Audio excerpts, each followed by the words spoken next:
Good morning, everyone. We're continuing here in the words of BILVAVI, MISHKAN, EVNEH. And he says like this, even if this, a person doesn't have the power to do, which we mentioned yesterday, take time, do his baididus, go off quietly in a quiet, controlled area and talk to Hashem. If a person can't do that,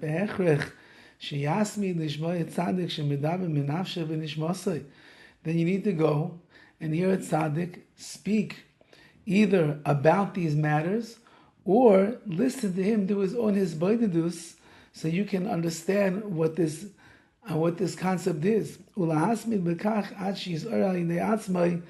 And keep going and listening until you awaken yourself to this approach of avodas Hashem. However,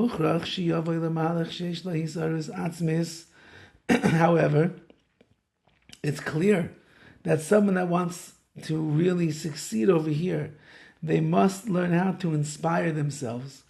Because inspiration that comes externally, ein la kiyum, does not have an existence. It is not sustainable. Only when you learn how to inspire yourself will you be able to sustain the inspiration that you are getting. There are three different ways that we could approach this idea of creating a kirvas elokim, a closest to Hashem. Either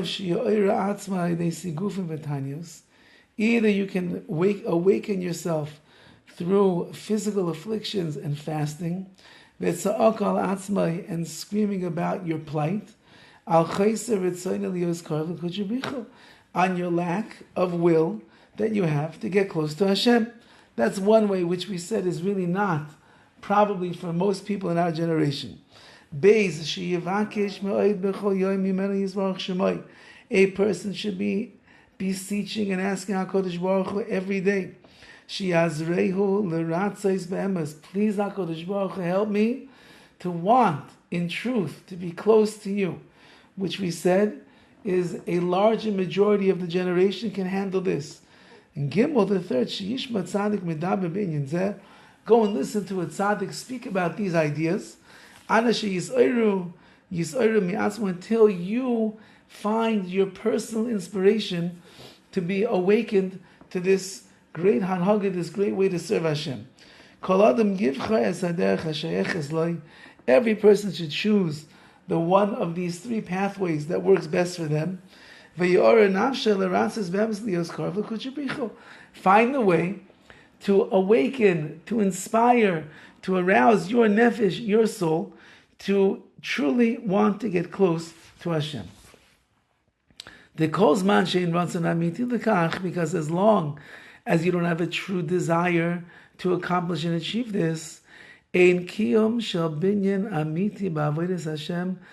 is no true building and kiyum and existence of the absolutely true building of avodas Hashem. Meaning, as long as you are not doing one of these three things, as long as you're not awakening inside of yourself the ratzon amiti, the true desire to serve Hashem and get close to Him, then whatever you're doing in avodas Hashem, you're davening, you're learning, you're tefillin, you're chesed, you're tzedakah, even though that it's noble and it's beautiful, but it's not going to be a true approach to avodas Hashem. Without the ratzon, without the will, they're just perfunctory maisim and actions that you are doing that have no real inner connection and meaning to you. It's only when a person has an inner will and a drive that his actions become meaningful. All of the spiritual building of yourself depends upon this. If you have a real desire to get close to Hashem, yesh yesod lebinyan, then there's foundation to your spiritual building. But if you don't have a real desire to get close to Hashem, chasar yesod, you're missing the foundation. the kol habinyan besakana, and then the entire building is in danger. Ubenekuda zu tzarich zihirus rabbi ma'id, and with this point, you need to have a tremendous amount of carefulness and watching over yourself to make sure that you are finding the way to awaken the ratzon, the desire and the will inside of you, and in that way you will be zeiche to have a great foundation upon which you can build all of your avodas Hashem. Have a wonderful day and a wonderful Shabbos.